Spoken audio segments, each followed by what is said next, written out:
Hi అండి, అందరికీ నమస్కారం.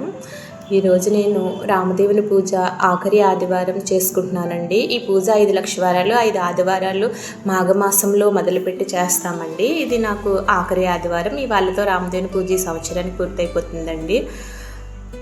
రామదేవుని పూజ నేను చిన్నప్పటి నుంచి చేస్తానండి. మా అమ్మ చేసేది, నాకు అలా అలవాటు. ప్రతి సంవత్సరం కూడా చేస్తానండి. పీట రామయ్య తండ్రి కోసం పీట అలంకరించుకున్నాను. సన్సెట్ చూడండి, మా డాబా పైన తులసి దళాలు కోయడానికి వెళ్తే ఎంత అందంగా ఉన్నాడో కదా సూర్యభగవానుడు. స్వామి కోసం మాల కడదామని తులసి దళాలు కోస్తున్నానండి. అలాగే మా కుండీలో ఉన్న బొగడబంతి పూలు కూడా కోస్తున్నానండి. రెండు కలిపి స్వామికి రామయ్య తండ్రికి మాల రెడీ చేయడం కోసం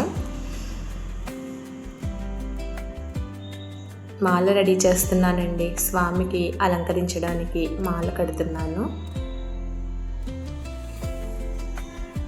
అలాగే ప్రతి సంవత్సరం కూడా ఎంతో వైభవంగా, ఎంతో భక్తి శ్రద్ధలతో ఈ పూజ చేసుకునే అవకాశాన్ని ఇవ్వు స్వామి అని నమస్కారం చేసుకున్నానండి. ఇది బొగడబంతి మాల రెడీ అయిపోయిందండి స్వామి కోసం. ఇప్పుడు ప్రసాదం కోసం కరాచీ నూకండి, ఇది బొంబాయి రవ్వ. ఇందులో కొద్దిగా బెల్లం వేసుకుని, బెల్లం ప్లేస్లో పంచదార కూడా వేసుకోవచ్చండి. అంటే నేను పంచదార వాడను, అందుకే బెల్లం వేసానండి. ఇంకా ఆవు పాలు కలిపి 3 కలిపి 5 ఉండలుగా చేసుకోవాలండి ప్రసాదం స్వామి కోసం. ఇది రామదేవుని కథా పుస్తకంలో వివరంగా ఉంటుందండి. ఇంకా ఆఖరి ఆదివారం కదా అని క్షీరాన్నం కూడా వండానండి స్వామికి నైవేద్యం పెట్టడం కోసం. వినాయక స్వామి కోసం, రామయ్య తండ్రి కోసం 2 గిన్నెల్లో వేసానండి. అంతేనండి, అందంగా అలంకరించేసి స్వామికి అష్టోత్తర శతనామావళితో పూజ చేసుకున్నానండి. ఫస్ట్ వినాయక స్వామికి పూజ చేసుకుని గోత్రనామాలు చెప్పుకొని, తర్వాత అష్టోత్తర శతనామాలతో స్వామిని పూజించుకొని నైవేద్యాలన్నీ సమర్పించాలండి. 5 ఉండలు చేస్తాం కదండి, అది పూజ అయిన తర్వాత ఒక ఉండ రామదేవుని దగ్గర పెట్టేసి, ఒకటి ముత్తైదువులకు, ఒకటి ఇరుగు పొరుగు వారికి, ఒకటి బ్రాహ్మణునికి ఇచ్చి, ఒకటి భార్య పిల్లలు తినవలనండి.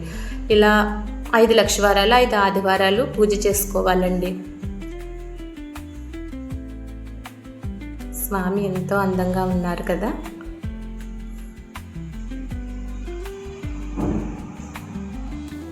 ధూపదీప నైవేద్యాలతో స్వామిని పూజించుకుని అలంకరించుకున్నానండి. అంతేనండి, హారతి ఇచ్చేసి, పూజ అయిన తర్వాత హారతి ఇచ్చేసి స్వామికి నమస్కారం చేసుకున్నాను. ఇది మా ఊరు దేవాలయం అండి, రామాలయం. అక్కడికి వెళ్ళి స్వామిని దర్శించుకుని బ్రాహ్మణునికి స్వయంపాక దానం ఇచ్చానండి. ఆఖరి ఆదివారం కదా, ఇంకా పూజ ఈ రోజుతో పూర్తయిపోయింది. అలాగే ఈ ప్రతి వారం కూడా ఒక ముత్తైదువుని ఇంటికి పిలిచి దక్షిణ తాంబూలాలు ప్రసాదం ఇస్తానండి. ఈ 10 వారాలు కూడా 5 లక్షవారాలు 5 ఆదివారాలు చేస్తాము. అలాగే ఇది ఆఖరి వారం కదా, ఇప్పుడు కూడా ఒక ముత్తైదువునికి తాంబూలం ఇస్తున్నానండి. అంతేనండి. జై శ్రీ